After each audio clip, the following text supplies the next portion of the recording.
Hail, hail, the Celts are here, and maybe so is Kieran Tierney. We've got some breaking transfer news. I was going to set up to record a wee video, but I thought, hey, it's just happened now. Why don't we just do it live? Because it's probably not going to be a long one, but it's certainly a very interesting one. Thanks to everyone that does join us live today. Of course, fist bumps on arrival. Please do hit the subscribe button for more content like this. Hit the like button, of course, if you're having a good time. And yeah, this is one that I think we all thought was going to happen really quickly in this window, hopefully. But then it seemed to kind of, it's probably going to be in the summer. And then all of a sudden, within the last hour, in case you've missed it, Fab Rom, out of nowhere on the retweets of himself, Celtic and Kieran Tierney deal on. Just deal on. I think we all knew, is this the contract for the summer perhaps? And maybe it's a wee bit of a false herring, is what your first thought could be. But really the story then develops to become more a case of exclusive. Como have made contact for Alex Valle. I guess they must be aware of his availability to some extent as their new left back talks are on. Understand Tierney's move to Celtic can open doors for Valle's loan at Barca, and again, loan from Barca to Como. So again, this is like a here and a now situation. Our loan ends at the end of the season. It's not like a 2-year loan like we've had in the past with like Paddy Roberts and one or two other guys over the years. So this is very much a developing situation, a moving situation.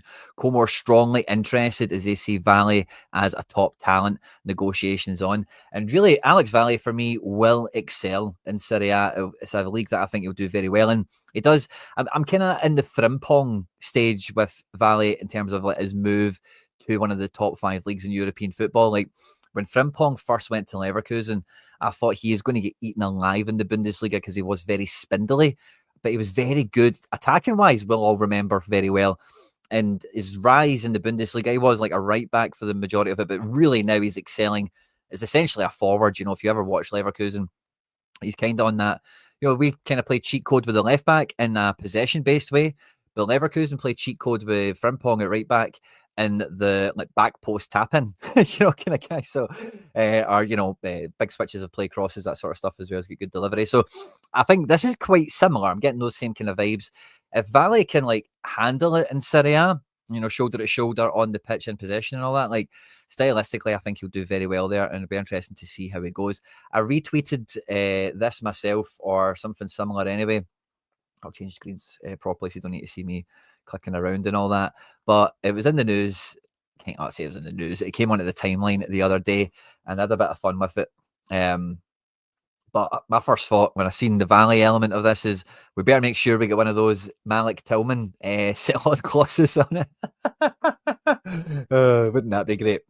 So this feels like it's a developing element. And, you know, I can really underline this quite well because Rodgers said post-match that, you know, it would, you know, fair play to the guy asking the questions, asked him about transfer business. And he said, in the coming days, that was last night at point of recording as we're live at the moment. So this very much is like, feels that somebody's answered the emails after the Dundee game and went, just do it. Like Valle's fine, but we'd rather have Tierney in the here and the now anyway. So let's just make it happen and pay the money for it. So this is one I can totally see happening. I'm kind of half under the impression we paid for the year of Valle in advance. So do we get a wee Barca rebate? They're not really the sort of club I think we're going to be able to take any checks from, let's say.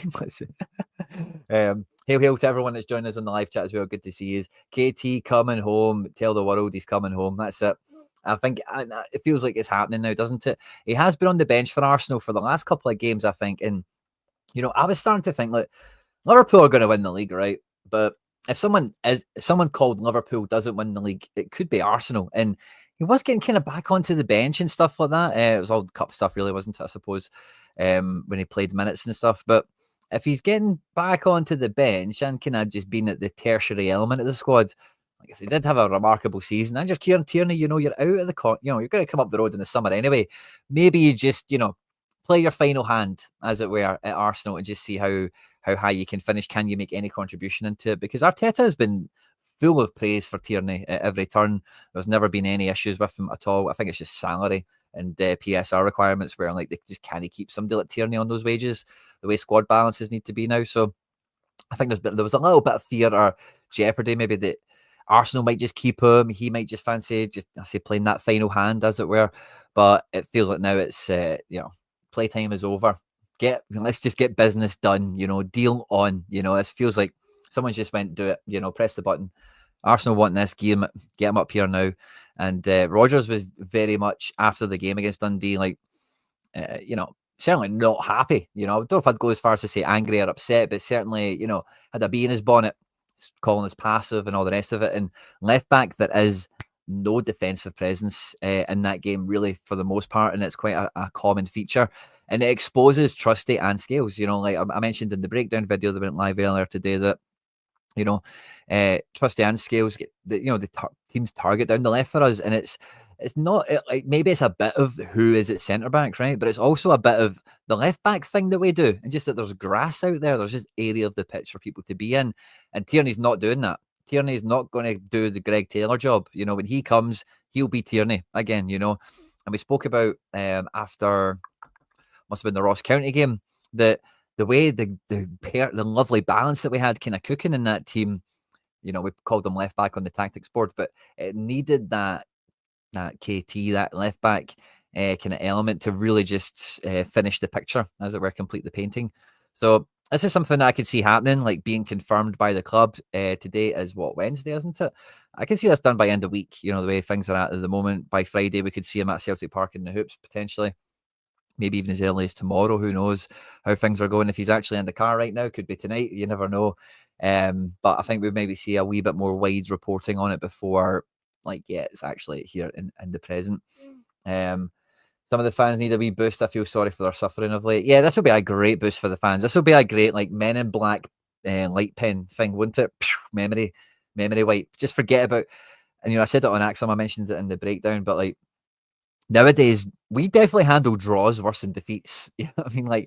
Drawing against Dundee 0-0, Dundee United 0-0, and drawn with Dundee 3-3. I certainly feel that fans have been more upset in the aftermath of that game than losing the derby in some regard. Is that not the same source we've heard from the last 2 weeks, pal? I'm kind of with you on that. Fab Rom is he recycles his stuff all the time. He's obviously initially retweeted his own tweet from the 3rd of Jan, which is just about 2 weeks ago, essentially, at this point. But this is a development. This isn't just because what he does is he changes the emojis and he maybe rewords it, and he can republish the same story over and over again. We know that, right? He's got 23 million followers. He's very well connected in the world of football on all platforms. Everyone knows Fabrizio Romano. He is a weapon of agents, but he is a weapon of the transfer market, as it were. But this is a development. This is news. Has came to him, and the thing with these guys, and he's obviously top of the food chain, is if you're not first, you're last. So he's got something. Deal on. Not here we go. Here we go is that's the end of the journey. But this is definitely, this is probably part of it as well, where this is probably the initial info, because again, he's Italian, but he doesn't, there's a bit of a meme around him that he talks more about English teams and Italian teams and all that. But anyway, by the by, I'm sure he's got connections in Como that probably spoke to him about this and all the rest of it. Chrissy D, good to see you, my man. Trusty was horrible last night. Taylor was worse. I thought Taylor was fine, to be honest. I didn't see anything bad from Taylor. I just don't think Mulligan was good. I think that was part of it.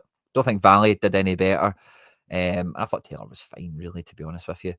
And Trusty just got mugged off in this game. I don't really know what it was for the first couple of instances where he is outsmarted, outmuscled. But that one with Donnelly, that Donnelly guy, totally just got in his head in that little spell. And the ball, it's just football's a funny game, man, and that was just set up. Transfermarkt. Is that the real Transfermarkt? I need to check. It probably isn't. But maybe it is, by the way. Transfermarkt, thanks for joining us. Love to see you in the house. Transfermarkt, good to see you. Love this. Buzzing. Thanks for joining us. 2 away games in 3 days, definitely poor. Yeah. Look at the big picture points and all the rest of it. Every team looks to target the left flank. We're mentioning this as well. But let's see if Transfermarkt. I was kind of more taken aback that you're here. I feel we've got transfer market royalty in the house, by the way. Fab seems to have great connections at Como. Always getting news from them first. That's very true. I hear about Como a lot. And they do get a good caliber of player nowadays, but it's his access into the timeline, isn't it? And Transfermarkt, thanks very much, by the way. Love that. I feel that's a good omen. That's a good omen. We've got Transfermarkt in the house. Tierney's on the way up the road. It feels like this is going to be the opening. Is it the opening of our transfer window? Let's have a look at the business we've done already on Transfermarkt. Why not? Like we always do. Like we always do. Like we always do. So we've had some outgoings, and Celtic is very much a one in, one out club. Now, the Alex Valle element of this is obviously we've got him on loan, and why do we want to keep him here if we're not going to, if we have a long term solution, and he's subsequently not going to play? Let me just see. Scroll down, and so the wee advert pop ups that get me on this.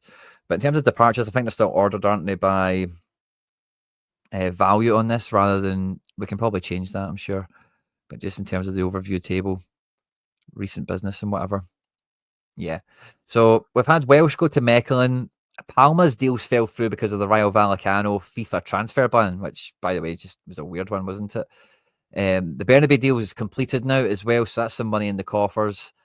Lager BLK's loan, that kind of happened a wee while ago. Odenholm going on, it's just a straight loan, so we'll just be, maybe we'll make some money off that in terms of a fee or whatever, but I'm not expecting that. I don't think there's even a buyout clause or anything on that. And the end of it says end of loan here. Yeah, so that's just this is the overall transfer thing, isn't it? Of course. So we've started the outgoings already, and then there is still Palma floating around. The Rocky has had some rumours as well to Oxford United, and there's been one or two other ones where, like, you'd probably better just to go back and glance at the squad just to kind of recap and refresh some of the fringe players that have been kind of linked and rumoured here and there. I'd love to see it. Quinny, he done one good thing. He wants more money. Yeah, I get that, right? But he didn't just do one good thing. He was very, like, no, in the first half, like Roger said, the first half, the first 40 minutes. For the first 25 minutes, I thought we were really on top of them. And I thought he was great, you know, for that spell anyway. Good luck to wee Bernabe. I'm with you there. Did you hear what Boyd said about Taylor before the game? No, I did not. I did not. Can you get me up to speed on that? Chris, I don't think you want to ask me that, because I think Taylor was, if memory serves me right, Taylor was the highest rated player on the match day with a 79. I think it was a lot of passing stats went his way. Yeah, it was a 79. So let's see. Taylor, he was fouled once, got a foul, no tackles won, blocked a cross, effective clearance, 4 duels won, 3 lost, to answer your question. So low volume, percentages or pass marks, but yeah, low volume. And I did say, by the way, possession loss is only 12, right? Now, for a fullback, that's actually really good, especially with 9 missed passes, like things like crosses that go out for by kicks or things that go out for throw-ins and whatever. To compare and contrast, Alistair Johnston's is like in the 20s or something like that, and that's kind of normal for a fullback. But again, yeah, 19. I spoke about that in the show, the breakdown video that went live earlier today, if you want to check that out in more detail. But yeah, Naroki and, you know, Montgomery's been back in the squad as well, which has been a kind of conversation piece. We've also had that Cummings has been linked to some teams in England, which is like whatever, really, at this stage. I'm not that bothered. Some people are a wee bit upset by that, talking about, like, if we can't keep the academy of players, then why bother?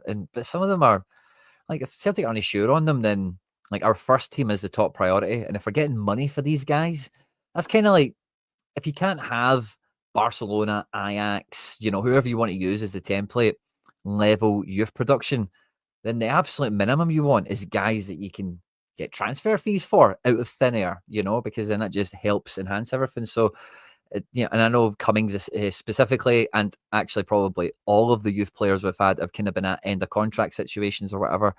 So there's not as much financial gain on those ones, and that's just bad business by the club. There's no dressing it up. And I don't want to ask you again. He got hooked on. He was greeting again. His contract stuff alone. I didn't really. I had the kids kind of wrestling over me and stuff like that, so I might have missed that. His contact stuff alone is a problem. You're way off. Taylor loses Jules. It leads to trust. Yeah, he did lose Jules. I said about Trusty in the analysis video, like, of the Jules that he lost in the match, like, you know, every one of them. You know, like, he lost 5, but he won 8. You know, so, like, on paper, that's not bad. But that's the thing with statistics, is these 5 duels lost, like you're saying with Taylor's 3 duels lost, maybe there's a 4th one in there or something that wasn't caught, whatever, right? But you probably know about all of them. They were probably all bad ones where it opened up space, or it gave them an opportunity. And that's why statistics, you can only take them so far. You know, it is just, and again, not to echo the video too much again, but there's actually been a stat correction because now Alistair Johnston's actually, he's actually overtaken Taylor on the match day ratings, which is interesting. But you can't use statistics to form your opinion. You just need to use them to understand maybe what you've seen, if you think someone's had a good game or not. Sometimes they won't even align with that, just the way statistics are. But firmly think this is a great one. Great kind of breaking news. Great one for us to get us ongoing. And now, like, full attention has to be, and there's actually a rumours page on this, I'm sure, isn't there? Is there one on the club? Transfers and rumours. There we go. Oh, there we go. Rumours about arrivals. There we go. Louis Barry and Balikwisha. Oh, sorry, I thought I had the share page on there. And Louis Barry's an interesting one, right? This gives me kind of Paddy Roberts vibes, and he could work out really well. He's been kind of on the scene at Aston Villa since age like 16 or something like that. He's now 21, of course. I've not actually really dug into it in terms of like his actual appearance count to this stage in his career. But this season alone, 23 appearances, 15 goals, 3 assists is formidable for a fledgling youngster, you would say. 7 years ago in the under 18s. How old is he now? 21. So 7 years ago, he's what, 14? And the under 16s, 10 games, 7 goals. You know what I mean? That feels pretty good to me. And then do we have like a career count somewhere? Okay, so not actually stats. Yeah, is that just, let's see, full stats. Is that just this season or maybe a complete? Yeah, filter by season. Can we see an overview perhaps? Club, there we go. Yeah, look at this. Like, can we see that as a total? 141. I don't know about senior appearances. I'd probably take off like 20, 33, 34. Take off 34, 37. So you're talking about 104. 104 senior appearances. I can't be gassed working out how many goals to take off, but maybe just say half. I don't know. That's pretty good going. League 2 and League 1, of course, but a young guy, you know, getting youth international caps along the way as well. Some cup experience here. EFL trophy, 5 games in a season. That signifies a cup run to me. FA Youth Cup, the same. So, in UEFA Youth League,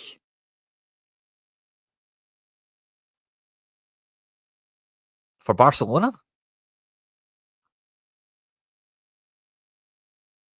Interesting. That feels like a lot of fun, doesn't it? That feels like a lot of fun. It was at Salford and didn't do well, so Gary Neville will only like him, but who cares about that?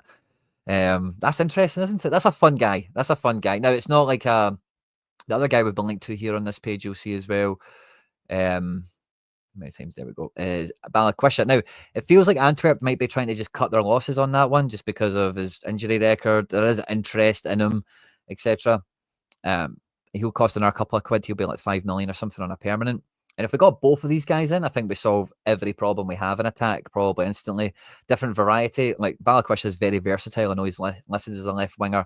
I'm sure when we click on him, you'll see that, yeah, he can play all across the front, really. Very, very much at his best on the left, of course. And this is the sort of fee you'd probably be looking at. But 5 to 7 million euros is what's being reported. And, you know, if his injury problems are behind him and Antwerp don't want to get him back on the, like, they've got the January window to sell him. When's his contract up? In the summer, it'll be 1 year left to go. Transfer value goes down significantly at that stage.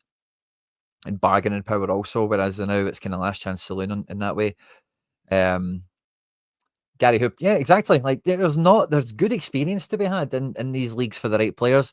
Gary Hooper is a great example of trying to think if there's any other. No, the parallel I'm kind of trying to draw, I can't quite get at the moment. But Hooper, yeah, Ivan Toney. We were linked to Ivan Toney at one stage and somebody else. And I'm happy with guys like that because of Hooper, because it's like, hey, they could easily score 30 goals in this division. Beyond that is always the question mark with these transfers in the past, and depending on Orjaster as well, of course. Yeah, so don't know how we get these funny characters. Odge. No, it's Orge. I think that's the mistake I always make. Orjan. Let's try and see what we get coming up here. This guy's linked as well. He's rated about 7 million euros, I think. And the Scandinavian divisions for me are a funny one. Mm-hmm. Oh, yeah, Orjas. We're going to get a lot of Borjas, aren't we? What team is he at again? It's Sarpsborg, isn't it? So I'm always I always reserve judgment on players that come from leagues that I've not got a tie into or any sort of like yeah, any kind of point of reference for. So yeah, kind of holding my breath on this one. Not really too sure. He's 21 years of age, rated at €6 million, quite comfortably here on Transfermarkt. The most valuable player in the squad, I would say. Yeah, by a long distance. Mid-table team, Sarpsborg, nothing too special. So all of his stats here are in that context. Can play on the right. It appears contracts up in 2027, which is gives them good bargaining power to command such a fee. But over his 57 games this season, must be career stats. That's not that big a league, is it? 8 goals, 7 assists. It's fine, isn't it? Doesn't really jump off the page. But guys come out of Scandinavia sometimes without a great tail of the tape, and they're just very good athletes, very well disciplined, and have good potential and a good football IQ for the most part. So if they can get into the right environment to help them kick on to the next level, we've seen it work out enough times with Scandinavian players, I think. So I think this one could be good as well. But I say I don't know much about him, to be honest with you. And the Norwegian league is full of a lot of flops as well. Some of these guys do come out and not really adapt, especially top 5 leagues. Outside of that, it's probably higher success rate, of course, but that's the same as everyone. That was the first injury of his career. The Antwerp guy. Interesting, because it's actually been a bit of a, and again, this is probably one of my favourite things on Transfermarkt is the injury record that they keep. It's sometimes hard for me to find. I often forget where that actually is kept. Oh, no, it's actually quite easy. There we go. Balikwisha. Well, is it his only injury?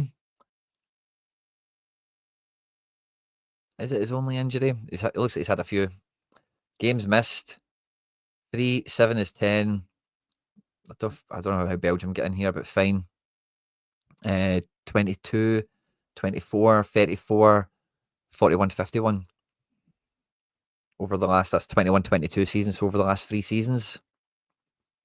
And yeah, this is the kind of tail of the tape overall, isn't it? So yeah, it's that's why we might get him cheap, taking a chance on a guy like this. And sometimes we've taken chances on guys that have an injury thing or are deemed surplus by someone else, trying to turn trash into treasure kind of thing.